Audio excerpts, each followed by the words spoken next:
Gardening tips. I've got 5 of them for you guys today.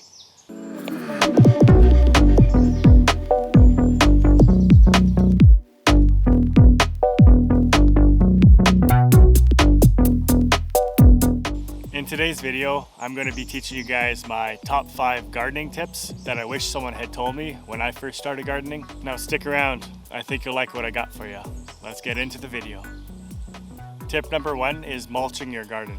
Mulching cools down the roots of your plants. You don't have to water nearly as much, and it puts less stress on your plants overall. Another great benefit is when you do mulch, it suppresses the weeds, so you don't have to spend as much time picking weeds, and you save money on the water because the mulch will stop the water from evaporating in your soil. Last week we ended up getting 38 degrees Celsius or over 100 degrees Fahrenheit, and where I live that's not a normal temperature for us, so our plants aren't used to it. Because I mulched, it cooled down the soil and saved most of my plants. My 2 favorite mulches are straw and wood chips. Use what's around you as mulch. In the fall, I ended up raking a bunch of leaves, grab a couple garbage bags full, and then throughout the winter, I place it onto my garden beds, scrape it off in the summer or the spring, and put it into my compost pile. So use what's readily available around you guys. You don't have to use straw or wood. Mulch is often overlooked by gardeners, but it has a lot of benefits for your soil. So number 2 is companion planting. Most of the time, companion planting is used for pest control, maximizing the use of your garden space, increasing crop productivity, pollination, and provides a home for beneficial insects. For example, if you trim the bottom leaves of your tomato plants and you companion plant basil, parsley, marigolds, those are all proven to prevent harmful insects from destroying your tomato plants. With pest control, most insects can't stand garlic, onions, or chives. Another great reason to companion plant is it keeps the nutrients in the soil for longer. Some plants such as tomatoes are heavy nitrogen feeders, and if you companion plant something like broccoli, which is a heavy calcium feeder, then the nutrients in the soil are going to benefit each other. They're not going to deplete the same nutrients, and you won't have to compost nearly as much or add the nutrients back into the soil as frequently. You would cycle the crops, you wouldn't do it at the same time.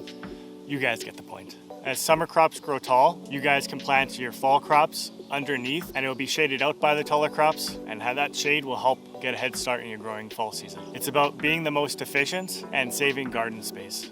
So tip number 3 is amend your soil regularly. If you are starting a garden for the first time, either a raised garden bed or an in-ground bed, it's very important for you guys to start with high quality soil, and that can be homemade compost, or you can buy organic compost from a store. Compost will improve the soil structure. Good soil structure allows the roots to penetrate the soil for good root development.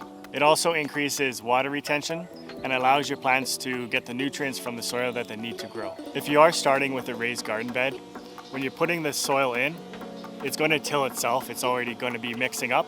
But if you guys are starting an in-ground bed, it's very important to till in organic material the first 2 inches, and that'll help improve the soil structure and the nutrients in the soil. After you amend your in-ground bed, I believe it's important not to till anymore. That disrupts the microorganisms and all the beneficial bacteria in the soil. Also kills all the earthworms as you're grinding and mixing up the soil, rips them apart. So after you've tilled your in-ground bed, just put compost over top and let Mother Nature sink all the nutrients into the soil. Work in compost, manure, or peat moss for the greatest benefits. For every 5% increase in organic material, it quadruples your soil's water retention. How I amend my soil is by adding 1 to 2 inches of compost at the beginning and the end of my growing season, but I also add compost every time I harvest a crop. That just adds nutrients back into the soil that the plant that was in there previously has taken out of the soil. I'll add my compost 2 to 3 weeks before I start growing, and that's just so that the compost has a chance to fully absorb into the soil. Number 4 is succession planting. This is where you plant the same crop a week or 2 apart, and it allows you to harvest throughout the whole growing season. It's pretty much to get a fresh harvest each week. Here are 2 ways to succession plant. The first way is to stagger your plants. Say you have radishes, it's a 30 days to maturity crop, and you plant each week for 4 weeks. At the end of the 4 weeks, you're gonna get your first radish harvest, and you can keep planting, and then every week after that, you'll be able to get another harvest of radishes. So it just keeps a consistent cycle going. And for this method, you should be doing a short maturity crop. Number 2 is interplanting. Interplanting is when you have a quick maturing crop and you have a slow maturing crop. So it could be 30 days and 90 days. And what you do is you plant them together. The quick maturing crop will use the nutrients in the soil and get harvested before the slow maturing crop even needs them. This works best with crops that don't use the same nutrients in the soil and ones that are deep rooted and shallow rooted. So number 5 is keep it small. I see a lot of new gardeners when they first start out, they get inspired to garden and they build a massive garden. They have a lot of motivation, but as soon as they get frustrated with either too much gardening, too much to do, and they get overwhelmed and they end up quitting gardening. The truth is gardening takes 2 to 3 years to get the hang of it, and you'll always be learning new things. That'll save you guys a bunch of frustration.